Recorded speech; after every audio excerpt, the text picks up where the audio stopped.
Moi, je suis venue avec de la littérature du 19e siècle. Donc, c'est Hans Christian Andersen qui a écrit ce conte. On connaît Andersen pour La Petite Sirène, La Princesse au Petit Pois, Le Vilain Petit Canard. Donc, il a écrit des contes, dont La Reine des Neiges. Et je voulais revenir sur cette histoire-là. Ce qu'on connaît moins de Andersen, c'est que c'est un artiste en papier découpé. C'était quelqu'un d'assez... Peut-être je vais demander à Sébastien de passer des images.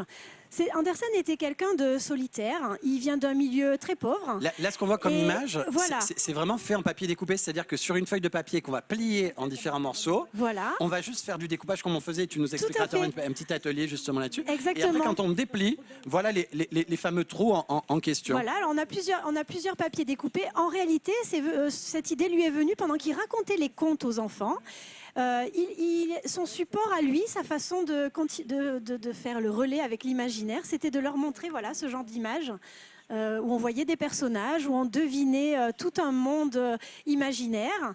Et donc j'ai voulu rendre hommage à Andersen et demander à nos chroniqueurs de fabriquer du papier découpé, de faire des petits flocons. On reste dans la thématique de la Reine des Neiges. Je comprends pourquoi ils ont eu envie d'une régression. Là, tu les as basculés parce que moi, ça me fait tout de suite penser à ce qu'on faisait quand on était gamin en primaire, en maternelle. On nous faisait faire ces fameux pliages et découpages. Donc, ils sont derrière. Donc, tu leur as confié quoi alors derrière? Alors, ils ont des feuilles, ils ont des ciseaux. Je leur ai préparé un petit tuto pour bien comprendre comment on peut faire des flocons en papier découpé.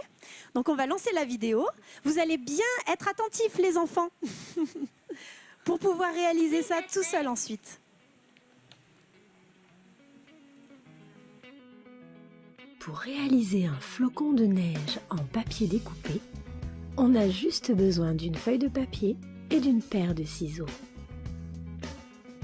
La feuille doit être carrée. On plie le carré en diagonale.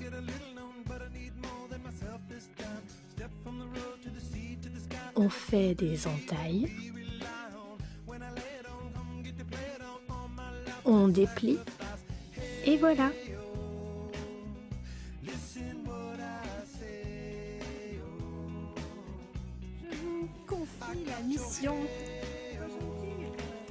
Je vous confie la mission de fabriquer un maximum de flocons découpés. On verra vos œuvres tout à l'heure et ils vont se tenir sages pendant qu'on... J'espère qu'ils vont se tenir sages parce que là, j'ai l'impression que...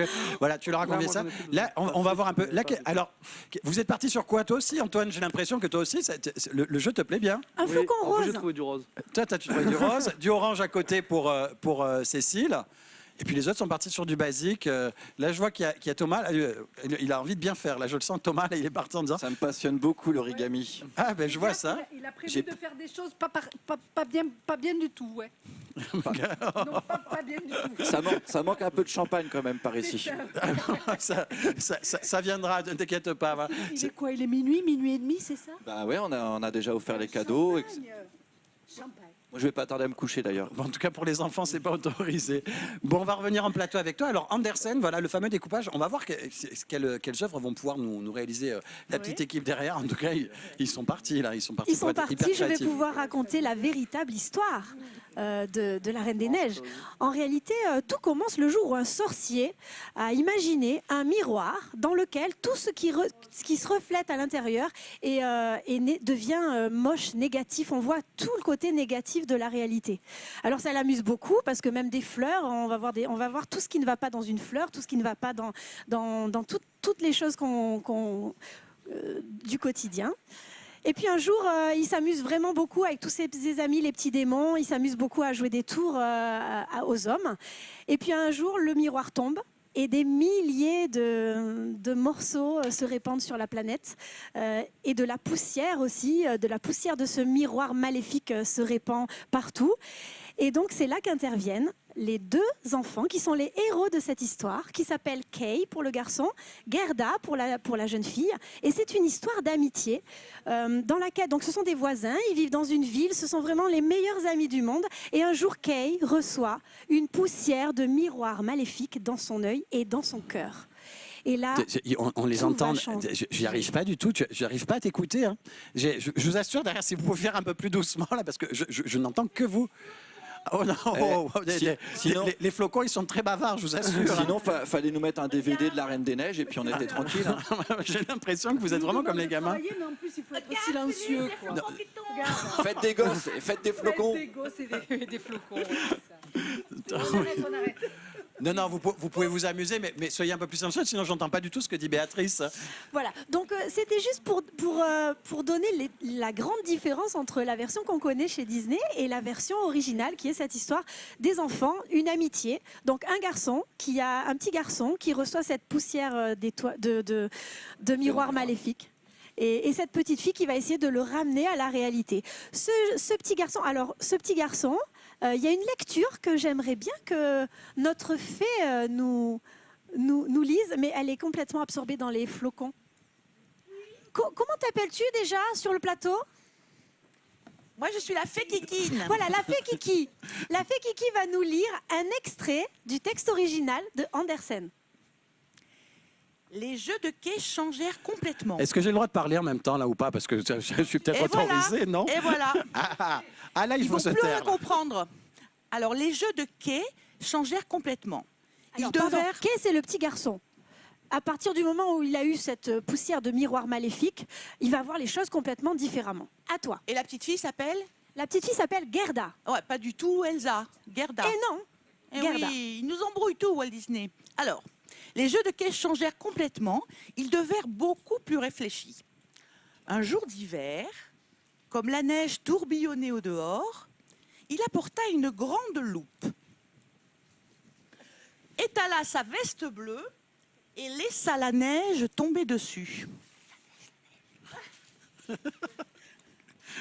Regarde dans la loupe, Gerda, dit-il. Chaque flocon devenait immense, flocon immense, et ressemblait à une fleur splendide ou à une étoile à 10 côtés.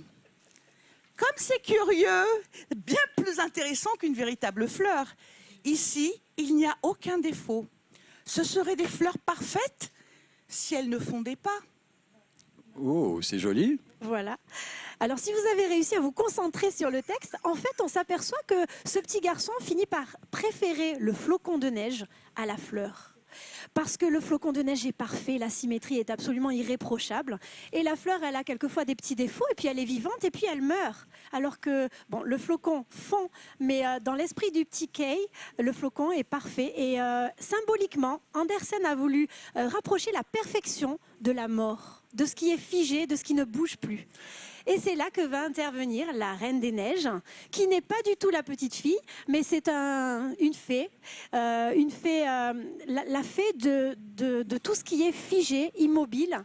Elle va enlever le petit Kay, elle va l'enlever dans son royaume, et toute l'histoire, ce sera comment la petite Gerda va réussir à retrouver son ami et le sortir de cet enchantement où il est complètement, petit à petit, son cœur aussi va devenir froid, il va être complètement immobilisé dans cette fascination pour la perfection. Tu connaissais la vraie histoire ou pas? Alors non, je connaissais pas du tout la vraie histoire. On retrouve quand même des similarités avec finalement tous les Disney où on retrouve toujours cette fée bleue dans Pinocchio, dans La Reine des Neiges. C'est vrai qu'ils arrivent quand même à tirer quelques éléments des contes d'Andersen, mais non, je connaissais pas du tout la vraie histoire. Après, c'est une histoire assez différente, je pense. Mais je pense qu'ils l'ont quand même vachement bien remasterisé pour le coup, pour les enfants, et plus modernisé que c'est autre les vieux chose. contes. Alors il faut savoir que Walt Disney a vraiment souhaité mettre en scène ce conte en 1937, juste après Blanche-Neige. Donc c'était vraiment parmi ses premiers rêves. Et il a renoncé au projet parce qu'à l'époque, il n'y avait pas d'effets spéciaux et il n'arrivait pas à représenter la description de la Reine des Neiges avec elle était habillée de flocons de neige. Ils n'ont pas réussi à représenter l'héroïne, donc ils ont reporté jusqu'à, je crois que jusqu'à il y a quelques années, le premier épisode. Il y en a est moins sorti. 6 ans. Voilà. 6 ans.